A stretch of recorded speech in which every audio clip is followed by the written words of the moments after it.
8월 18일 대구 길벗교회 아침 묵상. 오늘의 말씀은 창세기 9장 20절입니다. 노아가 농사를 시작하여 포도나무를 심었더니. 아멘. 하나님을 떠난 자의 대가로 땅이 물에 잠기었습니다. 이 땅은 복의 근원입니다. 1장 28절을 다시 읽어 드리겠습니다. 하나님이 그들에게 복을 주시며 하나님이 그들에게 이르시되 생육하고 번성하여 땅에 충만하라. 땅을 정복하라. 바다의 물고기와 하늘의 새와 땅에 움직이는 모든 생물을 다스리라. 아멘. 하나님을 떠나기 전 사람은 땅에 의해 하나님의 복을 누렸습니다. 땅의 모든 생명을 다스림으로 하나님과 동행하는 삶이 채워졌습니다. 하지만 인간이 하나님을 떠남으로 땅은 저주를 받게 됩니다. 그러나 창조주 하나님의 긍휼하심으로 노아로부터 새로운 세계가 시작됩니다. 그 시작도 땅입니다. 인간은 전적으로 땅을 향합니다.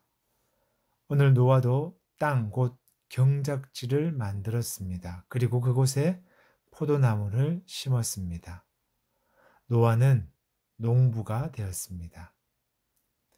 하지만 지금 노아에게 주어진 땅, 그 경작지는 홍수 이전 저주로 파괴된 땅과는 다릅니다. 창세기 5장 29절에 라멕이 아들을 낳고 그 아들의 이름을 노아라 짓는 장면이 나옵니다. 그 이름의 의미를 다시 생각해 보겠습니다. 창세기 5장 29절입니다. 이름을 노아라 하여 이르되 하나님께서 땅을 저주하심으로 수고롭게 일하는 우리를 이 아들이 아니하리라. 아멘. 노아의 이름의 뜻이 아니, 위로입니다. 저주받았던 땅에서 사람이 노아를 통해 이제 땅에서 하나님의 위로를 얻게 되었다는 것입니다. 그 위로함이 포도나무, 포도주입니다. 구약뿐 아니라 신약에서도 이스라엘의 식물 중 가장 고귀한 식물은 바로 포도나무입니다. 창세기 49장 10절 이후 야곱이 그의 아들 유다를 축복하는 장면이 나옵니다.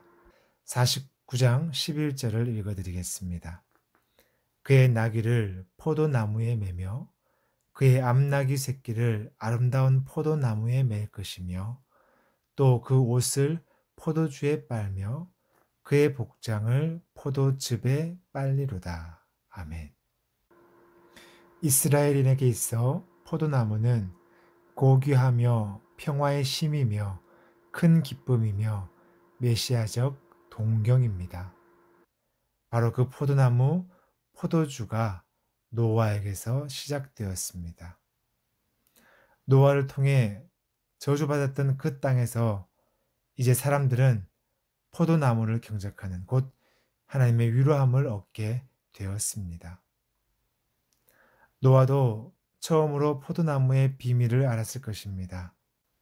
그리고 그는 예상하지 못한 이 열매의 힘에 압도됩니다.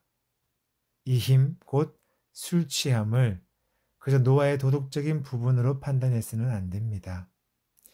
22절 이후에 노아의 술 취함은 아들들의 본성을 드러나게 했고 그 본성이 곧 민족을 형성하게 되었습니다.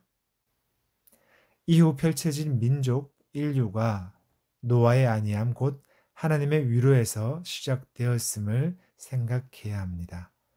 셈은 이스라엘을, 함은 가나안을 대표합니다. 물론 야벳은 누구를 가리키는지 알 수 없는 수수께끼라고 합니다. 하지만 그 모든 시작이 20절입니다. 노아가 농사를 시작하여 포도나무를 심었더니.